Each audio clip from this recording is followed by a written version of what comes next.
아주 오래전인데 한 목사님이 이제 설교하는 걸 들었던 적이 있습니다. 그러면서 외국분이 이런 질문을 했다고 합니다. Are you Christian? 이게 무슨 뜻이죠? 당신은 그리스도인입니까? 그러니까 Yes 했다고 그래요. 한 번 더 질문했습니다. Are you really Christian? 너 진짜 예수 믿는 사람 맞아? 진짜 그리스도인이야?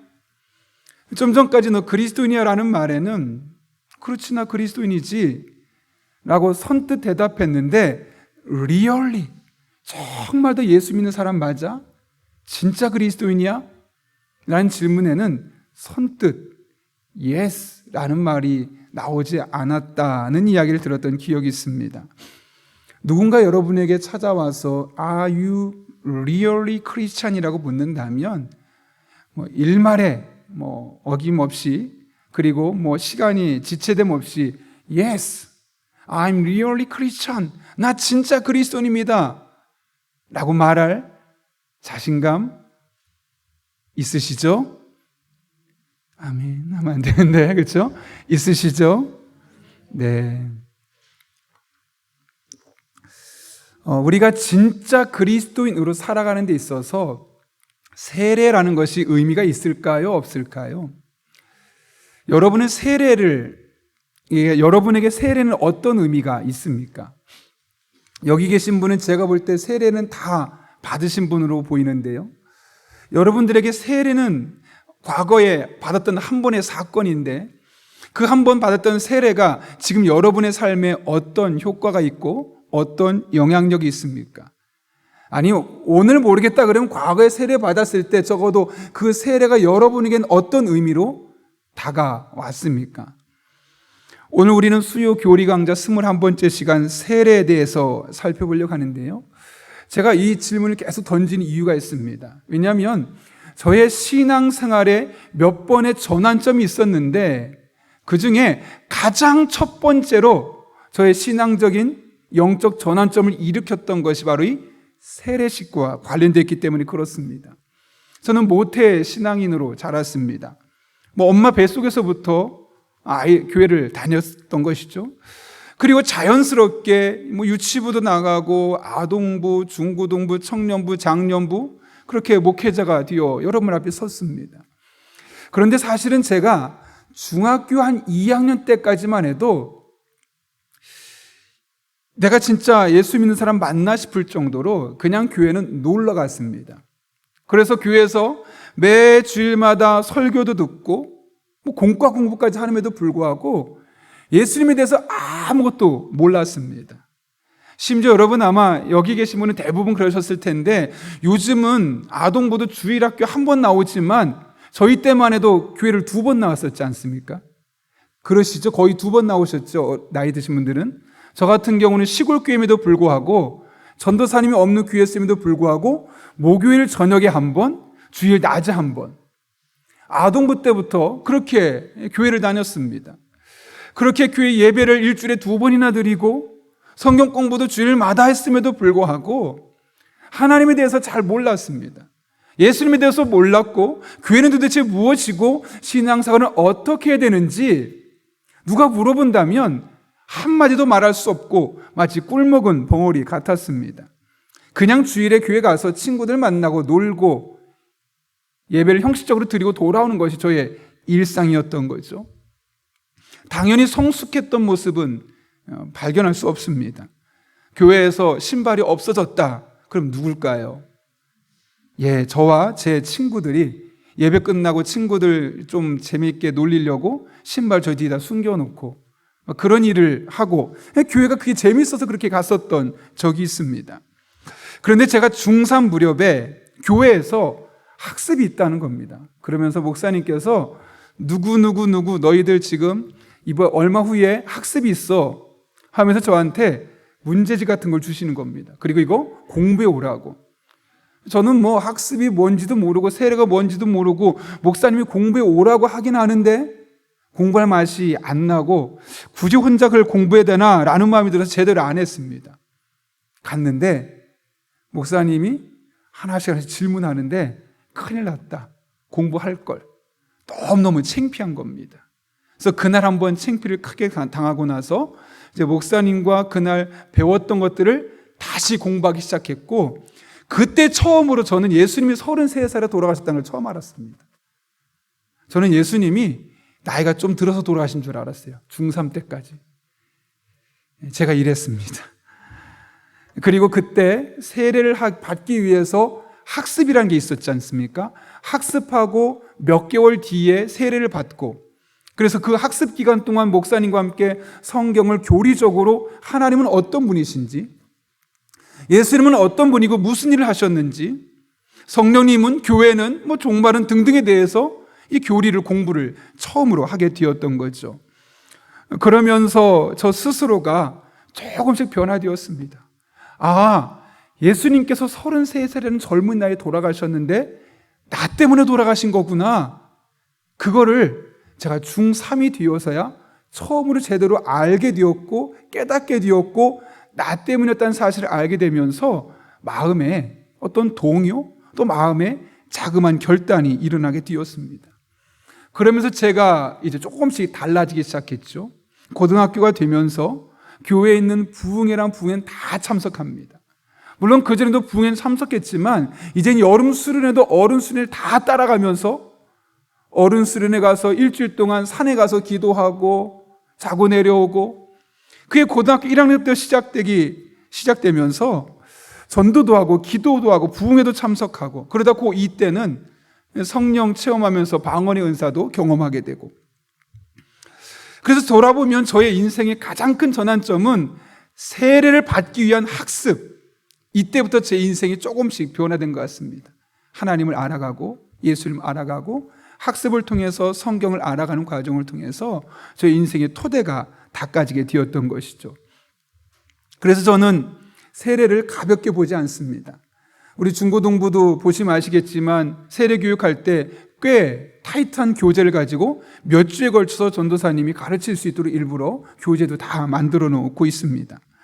제가 부목사로 있을 때도 세례 담당해서 그 교인들을 공부할 때는 세례까지 다 하고 따로 저와 개인적으로 만나서 문답도 하고, 지금도 저희 교회에서는 어른들이든 아이들이든 꼭 전에 그 세례에 대해서 공부한 것에 대해서 문답을 할 수 있는 과정을 거치도록 하고 있죠.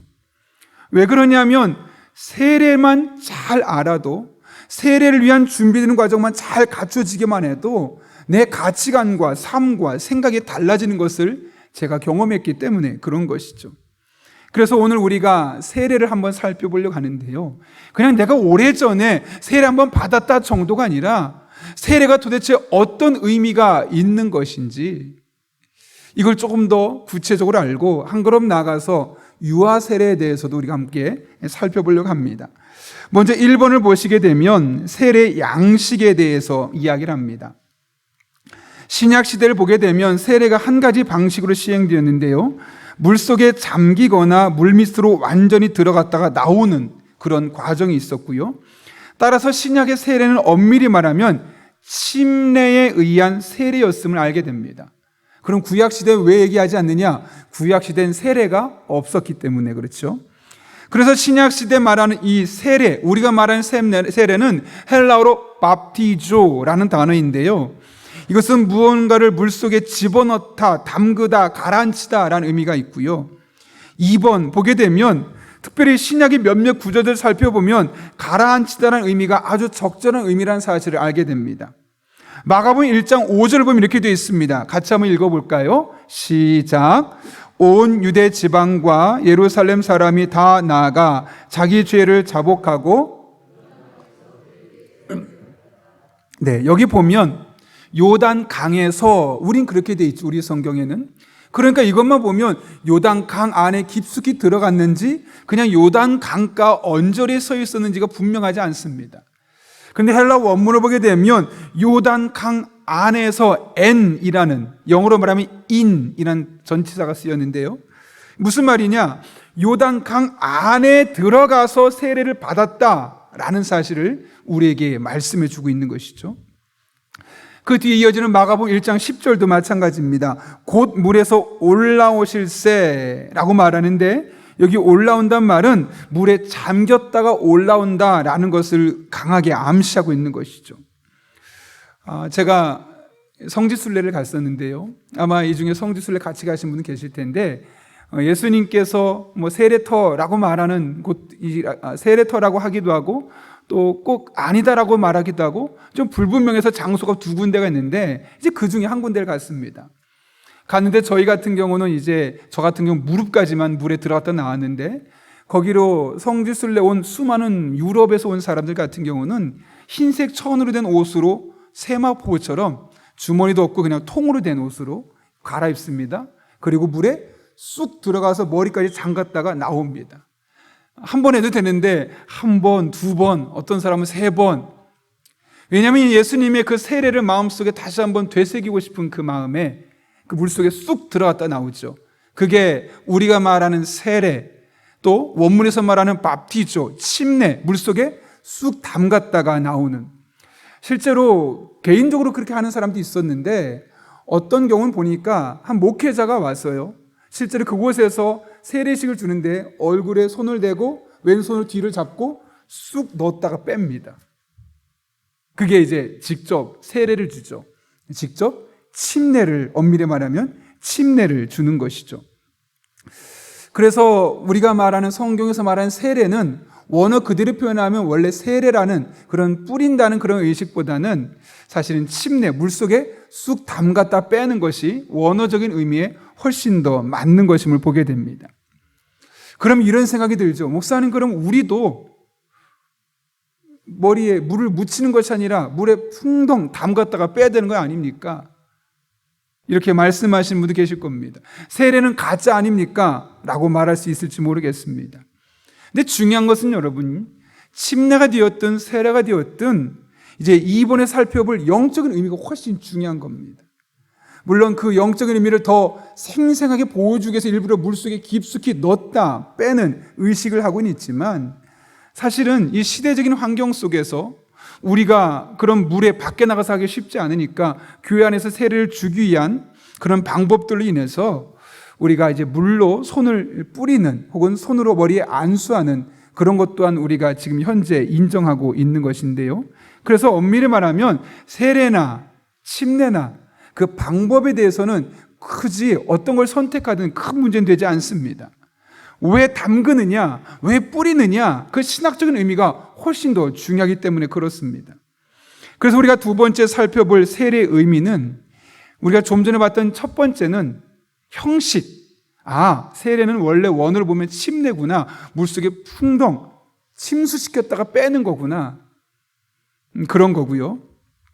그런데 이제 영적인 의미는 보시면 2번, 그리스도의 죽으심과 장사되심 그리고 부활하심 안에서의 그와의 연합의 상징성은 침례를 요구하는 것처럼 보인다. 좀 어려운데 골로새서 말씀 보면 이해가 될 겁니다. 이렇게 되어 있습니다.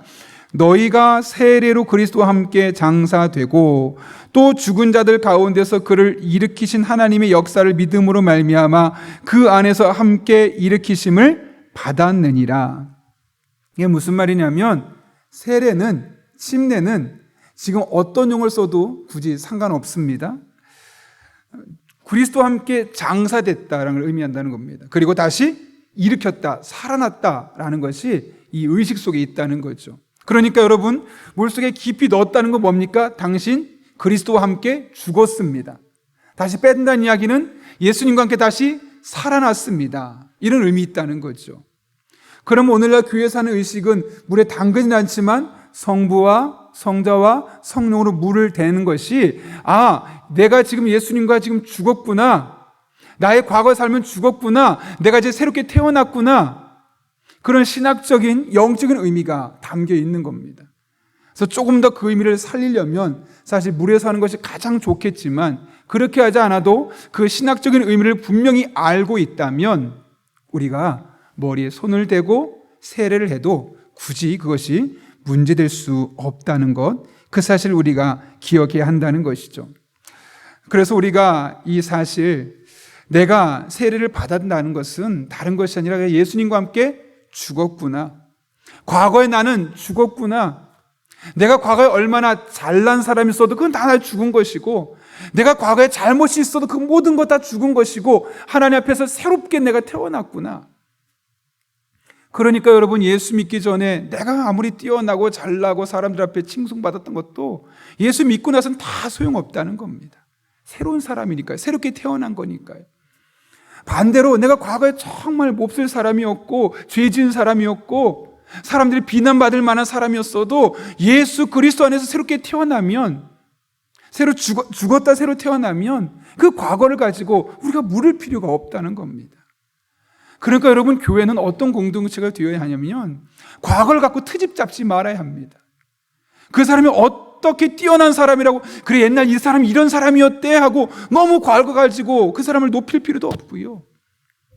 너무 과거를 가지고 그 사람을 올가매가지고 저 사람 저런 사람이었다고 주운 글씨 새기고 그 사람을 비난할 필요도 없는 겁니다. 왜요? 예수 그리스도 안에서 새 사람이 되었기 때문에 그런 것이죠. 그래서 엄밀하게 말하면 내가 세례를 받고 그리스도인이 되었다는 것은 무슨 말이냐면 새 사람으로 삶을 살아야 된다. 옛날처럼 살면 안 된다. 예수 믿는 사람처럼 살아야 된다. 그리스도인이라는 이름에 부끄럽지 않은 사람이 되어야 한다라는 것이죠. 기독교 이 전문 리서치 이 기관 중에 하나가 바나 리서치라는 곳이 있는데요. 그곳에서 나온 책의 제목이 참 특별합니다.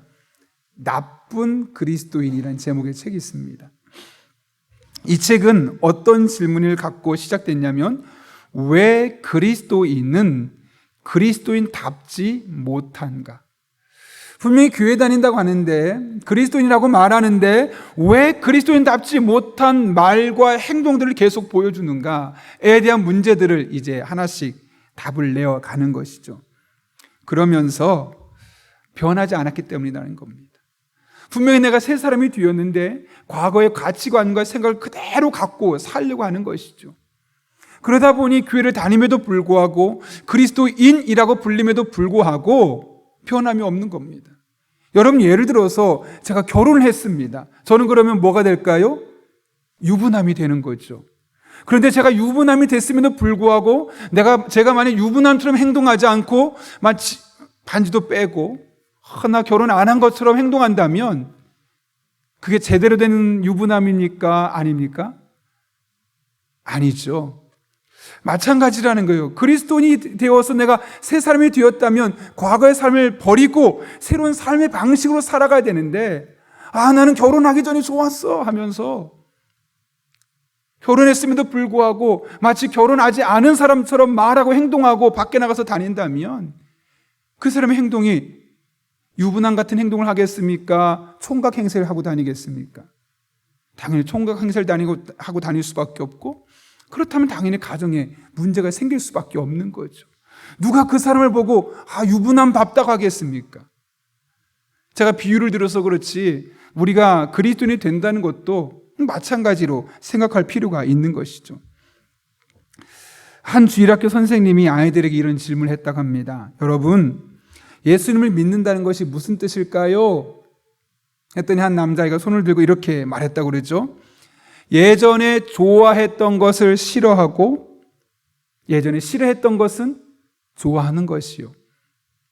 뭐라고요? 예전에 좋아했던 것은 싫어하고 오히려 싫어했던 것은 좋아하는 것이요.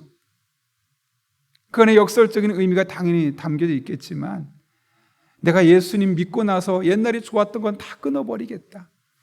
예수님 믿고 나서 옛날에 싫었지만 이건 이제 해야겠다. 그렇게 생각을 바꾸고 삶의 방식을 바꾸기로 결단하는 것이야말로 진짜 그리스도인, 예수님을 믿는다는 것을 의미한다는 것이죠. 저는 그래서 예수 믿는다는 것을 너무 복잡하게 생각하지 않았으면 좋겠습니다. 일단 내가 싫어했던 것을 하고 내가 좋아했던 것을 버리는 그런 삶의 방식 안에서 신앙생활을 한번 재점검해 봐도 우리 안에 많은 변화들이 일어날 수 있을 것 같습니다. 네, 그 다음에 갈라디아서 3장 27절 말씀인데요. 이렇게 되어 있죠. 한번 여러분 읽겠습니다. 시작. 누구든지 그리스도와 합하기 위하여. 네, 이 말씀이 골로새서 말씀하고 연결되는 거죠. 여러분, 여기서 세례를 뭐라고 말합니까? 그리스도로 옷 입었다라고 말합니다. 옷 입는다. 이게 무슨 뜻일까요? 비유적인 표현이죠. 그리스도로 옷 입었다는 얘기는 그리스도화 되었다는 거죠. 예를 들면 경찰복을 입었다. 경찰화 된다는 거죠. 경찰로서의 행동을 하게 되어 있는 겁니다.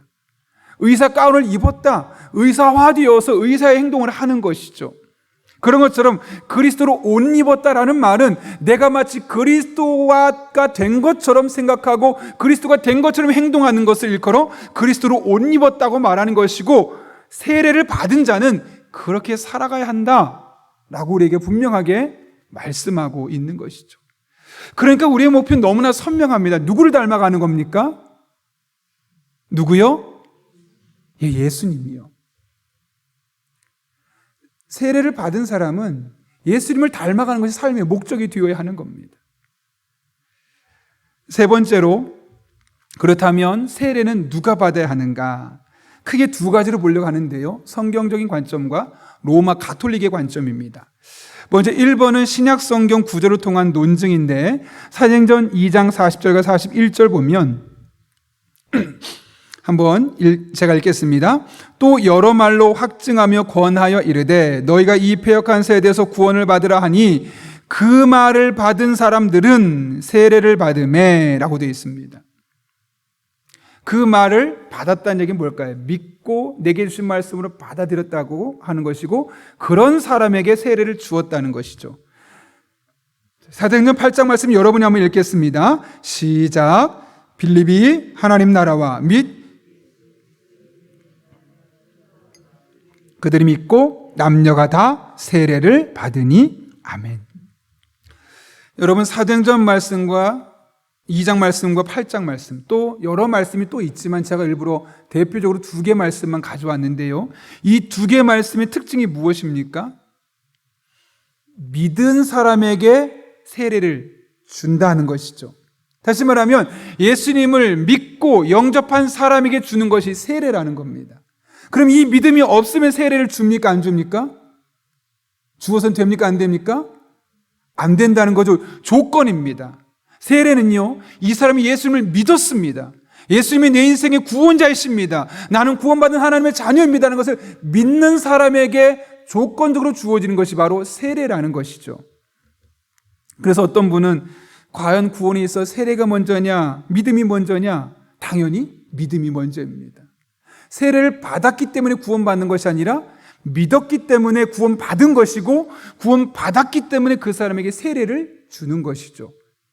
왜 이 이야기를 하느냐? 그 뒤에 로마 가톨릭의 견해 때문에 그렇습니다. 로마 가톨릭은 뭐라고 말하냐면, 같이 여러분이 두 줄 읽어볼까요? 먼저 위에 줄부터 읽습니다. 시작. 구원을 위해 세례는 필수적이다. 그러므로 모든 사람에게 베풀어야 한다. 그 다음에 이 러드윅 오트라는 사람이 가톨릭의 기본 교리라는 책에서 이렇게 말하는데 한번 읽어보겠습니다. 세례라는 성례를 통해서 사람은 영적으로 다시 태어난다.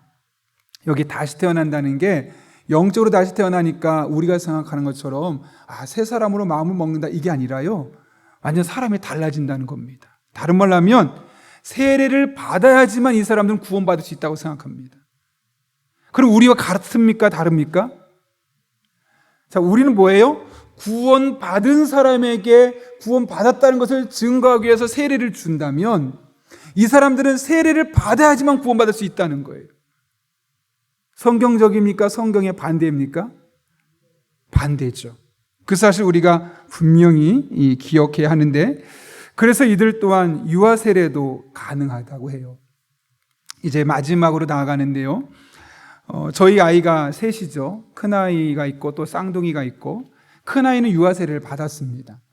그때 사역했던 교회, 이제 종암동에 있는 교회에서 세례를 받았는데, 쌍둥이는 제가 사역했던 교회에 있었는데 담임 목사님께서 유아 세례를 싫어하셨습니다. 그래서 교인들을 위해서 어쩔 수 없이 하셨지만 그냥 계속 말합니다. 나는 유아 세례 하고 싶지 않다고, 원래 성경적으로 맞지 않는 거라고 계속 말하시니까 전도사인 제 입장에서는 할 수가 없죠. 그래서 저희 쌍둥이는 유아 세례를 못 받았습니다. 그래서 이제 곧 정식으로 본인들이 세례식을 받아야 되고, 저희 큰아이는 유아 세례를 받아서 이제 입교를 하게 되는 과정인데요. 그래서 개신교 안에도 유아 세례를 찬성하는 곳이 있고 유아 세례를 반대하는 곳이 있기도 합니다. 물론 대부분 찬성합니다. 이제 그 부분은 제가 이제 잠시 설명드릴 텐데, 자, 유아 세례에 대해서 잠깐 살펴보려고 합니다. 첫 번째로는 가톨릭의 유아 세례입니다. 이렇게 돼 있죠. 유아들 스스로 구원하는 믿음을 행사할 수 없을지라도 유아 세례는 정당하다. 왜냐? 유아들이 결여하고 있는 믿음, 그들이 믿음이 없잖아요. 구원받을 믿음이 없잖아요. 그런데 이것은 교회의 믿음에 의해서 대체되기 때문이다. 교회가 우리가 믿음이 있으니까 얘에게 세례를 주면 얘는 그 자리에서 구원받은 거야. 이해되십니까? 안 되시나요? 되시죠? 예, 가톨릭의 유아 세례가 그렇습니다. 위에 좀 전까지 연관시켜야 됩니다. 가톨릭에서 어른 세례 어땠습니까? 세례는 필수다. 그렇죠? 세례를 받은 사람이 구원받는다. 그렇게 가톨릭은 말해요. 근데 성경은 구원받은 사람에게 구원받은 표시로 너 구원받았네 하면서 주는 표시가 세례다. 그러니까 가톨릭의 유아 세례가 왜 가능해요? 아이들은 그런 믿음이 없잖아요. 그럼에도 불구하고 우리 교회가 그런 믿음이 있으니까 우리가 그냥 주면 이 아이는 믿음을 갖게 되는 것이고 이 아이는 구원받은 아이가 되는 거야. 이렇게 가톨릭에서는 유아 세례가 정당화되어 있다는 거죠. 그런데 성경에서는 구원에 있어서 믿음 외에 다른 조건이 필요하지 않다고 그래요. 그 교회가 믿음을 갖고 있는지 아닌지가 상관이 없어요. 그 사람의 믿음이 어떠냐가 중요하잖아요. 그래서 에베소서 말씀도 분명히 말하죠. 너희는 그 은혜에 의하여 믿음으로 말미암아 구원을 받았으니 이것은 너희에게서 난 것이 아니요 하나님의 선물이라. 행위에서 난 것이 아니니 이는 누구든지 자랑하지 못하게 하려 함이라. 그러니까 구원은 여러분 믿음 외에는 없어요. 가톨릭에서 세례를 주었다고 아주 믿음이 없던 사람이 갑자기 구원 믿음이 생기는 게 아니라는 거예요. 그래서 우리가 이 가톨릭의 유아 세례와 가톨릭의 세례를 분명히 이해한 다음에 개신교에서도 두 가지 부류가 있어요. 유아 세례를 옹호하는 또 반대하는. 그런데 여기서 옹호론자들은 가톨릭과 조금 다릅니다. 왜냐하면 가톨릭은 교회의 믿음에 의해서 그것이 가능하다, 대체된다고 말했지만 개신교는 그것이 아니라 구약의 할례와 연관시켜서 해석하기 때문에 그렇습니다. 자, 개신교에서 유아 세례를 옹호하는 분들은 제가 빨리빨리 읽어나갈게요. 세례가 믿는 부모의 모든 유아들에게 적법하게 시행된다. 출생한 유아들을 하나님 백성의 언약 공동체의 일원으로 보기 때문이다. 이게 무슨 의미냐면 첫 번째로 구약에서 유아들이 태어난 지 8일 만에 할례를 받았지 않습니까? 그 할례를 받는다는 것은 단순히 표피를 제거하는 정도가 아니라 그 언약 백성의 공동체가 된다는 것을 의미했어요. 그래서 이스라엘 백성들의 자녀뿐만 아니라 이스라엘 백성의 공동체 함께 있었던 종들까지 이방인들까지도 할례를 하게끔 했죠. 그 언약 공동체 함께 들어간다는 의미가 있기 때문에 그게 할례입니다. 그런데 이 할례와 세례가 유사하다는 것이죠. 예컨대 구약에서는 할례가 언약 공동체 안에 들어가는 방법이었다면 신약에서는 세례가 언약 공동체 안에 들어오는 방법이라는 겁니다. 그래서 세례와 할례는 그러니까 구약의 할례는 신약의 세례와 같다, 대응되는 것이다 라고 해석하고 있는 것이죠. 그리고 세 번째로 예를 드는 것이 가족 세례입니다. 이거는 조금 나중에 얘기할 텐데 문제가 있는데요. 루디아의 가정이 복음을 받았다. 빌립보 감옥 간수의 가족이 세례를 받았다. 스테파노의 가정이 구원받았다. 이렇게 표현하지 않습니까? 그러니까 가족 전체가 구원받았다. 그러니까 이 가족 공동체 자체를 믿음의 공동체로 인정하는 거 아니냐. 그 가족에는 어르신도 있겠고 갓 태어난 지 하루밖에 안 된 아이도 있을 텐데 그 공동체를 가족 세례를 준 것과 마찬가지다 라고 언급하는데요. 이 3번은 조금 문제가 있습니다. 어찌되었든 개신교에서도 유아 세례를 옹호하는, 저희 교단도 그렇죠. 그래서 이런 구약의 할례가 언약 공동체에 들어가는 한 가지 외적인 표시였다면 신약의 세례는 이 사람이 언약 공동체에 들어왔다는 외적인 표시, 이 똑같기 때문에 세례와 할례를 동일선상에 보고 이 세례 의식을 통해서 이 아이가 구원받았다 아니라 우리의 신앙의 공동체 안에 들어왔다라는 의미를 갖고 있다는 거죠. 그런데 이걸 또 궁극적으로 반대하는 입장에서는 이렇게 말합니다. 첫 번째로, 사람은 육체적 출생이 아니라 거듭남과 구원하는 믿음을 가짐으로써 교회의 일원이 된다. 여기 이게 무슨 말이냐? 창세기 17장 말씀을 인용했는데요. 너희의 대대로 모든 남자는 집에서 난 자나 또는 너희의 자손이 아니라 이방 사람에게서 돈으로 산 자를 막론하고 난 지 8일 만에 할례를 받을 것이라.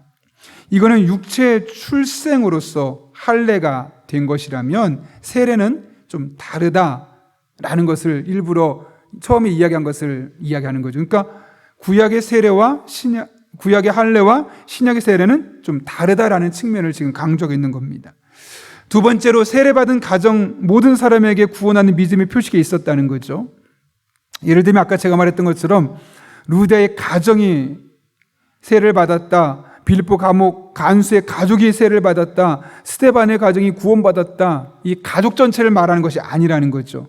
예컨대 16장 32절 33절 보면 이렇게 되어 있습니다. 주의 말씀을 그 사람과 그 집에 있는 모든 사람에게 전했다는 거죠. 거기는 어린 사람도 있고 나이가 많은 사람도 있겠죠. 그 밤 그 시각에 간수가 그들을 데려다가 그 맞은 자리를 씻어주고 자기와 그 온 가족이 다 세례를 받은 후. 저를 보실까요? 그냥 가족이 세례를 받았다고 말하지 않죠. 온 가족이 다 세례를 받았다는 이야기면 그 가족 안에 5명이면 5명이 일일이 다 그 말씀을 받아들였고 그 말씀을 받아들였기 때문에 그 5명에게 일일이 다 세례를 했다라고 말하는 거죠. 가족을 뭉뚱그려서 이 가족에 세례했습니다가 아니라 그 한 사람 한 사람이 다 믿음으로 받아들였고 믿음으로 받아들인 사람에게 세례를 했다는 거죠. 다른 말로 하면 만약 그 가족 중에 누구라도 나는 안 믿겠습니다라고 말했다면 그 사람은 세례하지 않았을 것이다 라고 우리가 역설적으로 설명할 수 있는 겁니다. 그러니까 가족 세례라는 말은 없고요. 성경에서 말하는 루디아 가정이, 빌립보 간수의 가족이, 스데반의 가정이, 이 말은 그 가족 중에 모든 개개인이 이 말씀을 내게 주신 말씀으로 받아들이고 믿기로 결단했을 때 각각의 사람들에게 세례를 주었다는 사실을 우리가 알아야 된다는 것이죠. 그런 의미에서 우리가 이 세례, 유아 세례에 대한 이 크게 두 가지 입장, 가톨릭은 일단 빼고요. 그러면 이제 우리는 어떻게 봐야 되겠습니까? 그것이 구약의 세례든 아니든, 구약의 할례든 신약의 세례든 그것이 같다 아니다, 이것을 어떻게 말하든 사실 크게 중요하지는 않습니다. 왜냐하면 사실 유아 세례 자체는요, 그게 그 아이의 믿음을 보고 그 아이를 구원한 믿음이 아니라 이 아이를 믿음으로 잘 키우겠다는 부모의 결단이거든요. 이해하셨습니까? 그러니까 우리가 지금까지 보는 것은 유아 세례에 대해서 자꾸만 어떤 그 유아 세례 자체를 가톨릭적인 관점에서 애가 태어난 지 얼마 안 됐는데 이 아이에게 유아 세례를 하면 이 아이가 갑자기 믿음을 갖게 되어서 끝까지 그 믿음 갖고 살아간다, 그게 아니라는 거예요. 믿음의 공동체 안에 들어올 수 있도록 어릴 적에 미리 부모의 믿음을 보고 그 아이에게 세례를 주는 것이고, 그럼 그 부모가 그 아이가 나중에 스스로 입교할 때 예수님을 나의 구주로 고백할 수 있도록 잘 키우겠습니다, 그런 고백이 있을 때라야지만 유아세를 주는 거거든요. 그러니까 부모가 나는 예수님 안 믿었고 저 그렇게 키울 자신 없어요, 그럼 유아세를 안 주는 거예요. 만약에 부모가 저희 아이 유아세를 주고 싶은데요, 저희가 묻죠. 꼭 제가 질문하거든요. 이 아이가 나중에 입교할 때 믿음의 자녀로서 스스로 예수님이 나의 구주 되심을 고백할 수 있도록 잘 키울 자신이 있습니까? 아멘 하면 그럼 유아세를 주는 거예요. 그런데 만약 저 자신 없어요, 못하겠어요, 그러면 유아세를 주면 안 되는 거예요. 이해되셨습니까? 그러니까 유아세를 우리가 착각하는 게 유아세를 받으면 얘가 세례 받았으니까 구원 받은 것이고 그럼 얘는 저절로 이제 나중에 예수님 영접하겠다, 그거 아닙니다. 말 그대로 그냥 우리 언약 공동체, 부모 안의 공동체에 들어오게 해서 그 부모의 신앙으로 이 아이를 잘 키우겠다, 그 부모의 믿음을 보고 주는 거거든요. 이해되셨죠? 아이의 믿음이 아니라 그 부모의 믿음. 네, 그걸 기억하시면서 이제 마무리 세 부분을 짧게 이야기하겠습니다. 세례가 그래서 구원을 위해 필수일까요? 필수적이지 않을까요? 필수적이지 않죠. 그렇죠? 구원 받은 사람에게 세례가 그러니까 구원 받은 사람에게 그러면 세례를 줘도 되고 안 줘도 되는 거 원래는. 그러면 세례는 뭐냐?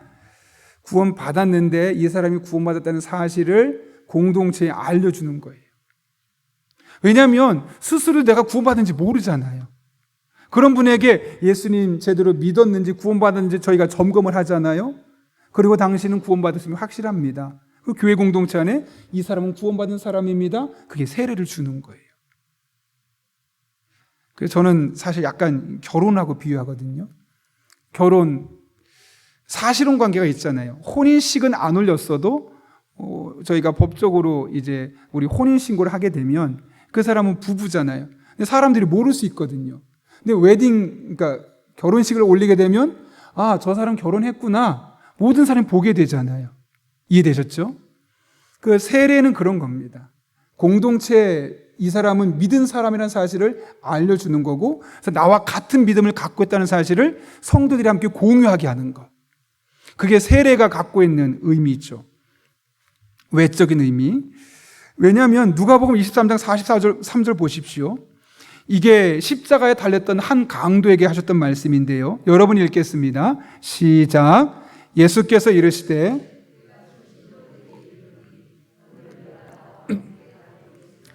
자, 이 강도 세례 받았습니까? 안 받았습니까?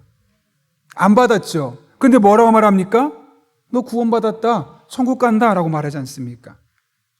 이해되셨죠? 안 되셨나요? 그러니까 세례를 안 받아도 천국 갈 수 있다는 거예요. 그러니까 여러분이 구원받은 믿음이 있는데 세례를 못 받을 수 있어요. 예컨대 종종 그런 경우 있거든요. 제가 병상 세례를 몇 번 가본 적이 있어요. 돌아가시기 직전에 목사님 저희 어머니를 위해서 혹은 저희 아버지를 위해서 꼭 병상에서 세례 받았으면 좋겠어요. 그래서 가서 세례를 받는 분도 있지만 어떤 분은 약속을 잡았는데 돌아가신 경우가 있어요. 그러니까 너무 힘들어 하시더라고요. 제가 뭐라고 했을까요? 세례 안 받아도 구원받은 신앙이 집사님과 영적 기도를 분명히 하셨고 아멘 했으면 구원받은 겁니다. 세례 안 받아도 상관없습니다라고 제가 안심을 시켜드리죠. 그렇죠? 세례가 구원이 중요한 건 아니니까요. 구원 받았다는 것을 겉으로 보여주고 스스로도 인정하고 사람이고 보여주는 의식이니까요. 그게 2번입니다. 명백한 물질적인 심상을 통해 내가 구원받았구나, 죄 씻음 받았구나, 세례 받을 때 그걸 스스로가 깨닫게 되는 거죠. 그전에는 마음속으로만 민가했던 것이 확인을 받게 되고 세례 예식을 통해서 나 구원받은 사람 맞구나 확인하기 때문에 조금 더 그 안에 확신이 생길 수 있죠. 세례는 사실 그런 의미가 있고, 가장 중요한 건 세 번째, 아까 우리 신학적인 의미와 비슷한 건데요. 예수님께서 제자들에게 뭐라고 말하냐면 모든 민족을 제자로 삼되 아버지와 아들과 성령의 이름으로 세례를 베풀라고 하셨어요. 왜 세례를 베풀라고 하셨을까요? 진정한 제자의 삶을 살려면 내가 구원받았음을 확신해야 되거든요. 아, 나 하나님의 자녀구나. 나 하나님의 백성이구나. 나 예수 그리스도로 옷 입었구나.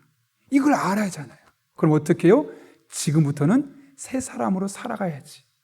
그러니까 온 민족에게 다니면서 세례를 주라는 거예요. 세례 자체가 구원을 주는 것이 아니라 그 사람이 그리스도로 옷 입은 사람이라는 것을 알려주라고, 그래서 그리스도로 옷 입은 사람답게 살아가라고 그렇게 세례 예식을 베푸는 것이죠. 네, 제가 시간이 많지 않아서 오늘 이렇게만 마치도록 하겠습니다. 그러니까 분명한 몇 가지만 기억하면 되는데요. 세례는 원문으로 보면 심내, 물에 담그는 것인데 세례라는 말을 쓰든 심내라는 말을 쓰든 그건 그렇게 중요하지 않다. 그 안에 담겨있는 영적인 의미가 중요한데 나의 과거의 모습은 죽고 새 사람으로 태어난, 그래서 나는 이제 그리스도로 옷 입은 사람으로 예수님의 제자답게 살아가겠다. 이런 결단이 세례를 통해 우리에게 있어야 된다는 것이죠. 그리고 구원에는 아무런 상관이 없고 구원받았다는 것을 확인시켜주는 것이 세례다라는 것을 기억하고, 오늘 우리가 세례에 대해서 배웠는데요. 아하, 끄덕끄덕하지 않았으면 좋겠고요. 아, 내가 그리스도로 옷 입었구나. 내가 과거는 죽었고 새롭게 태어났구나 라는 마음을 다시 한번 품고 우리가 다시 그리스도로 옷 입은 사람답게 살기로 결단하는 저 여러분 한 분 한 분 될 수 있기를 예수님의 이름으로 축원합니다.